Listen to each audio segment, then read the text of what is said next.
L'ICI-SIMS és un projecte que va néixer després d'un assaig clínic que vam fer a Sala de Pas a l'Hospital Vall d'Hebron.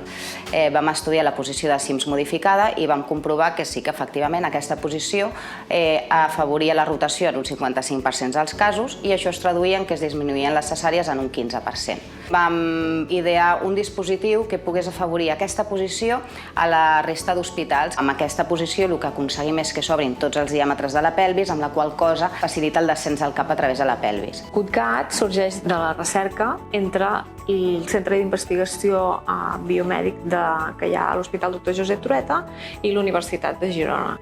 El RAI-CRC és un sistema no invasiu per cribatge de càncer colorectal que funciona de manera tan senzilla com detectar la signatura bacteriana específica del càncer colorectal en una mostra de femta. VR Pharma és una solució integral de realitat virtual dissenyada per ús hospitalari i pensada per millorar l'experiència dels pacients.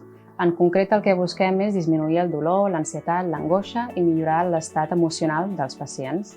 Amb el nostre sistema, el que aconseguim és que la persona sanitària tingui a la seva disposició un sistema fàcil, ràpid, intuïtiu i portable, de forma que en el moment en què necessita ajudar a un pacient, ho pot fer en aquell moment.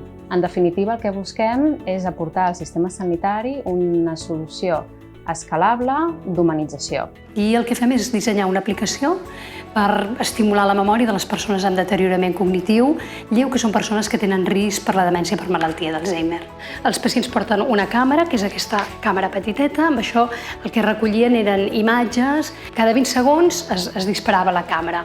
Amb això fèiem una pel·lícula molt gran que després reduïem en imatges que fossin possibles de visualitzar. I la idea és poder ensenyar aquestes imatges al pacient i utilitzar aquestes imatges de la seva pròpia vida per estimular cognitivament.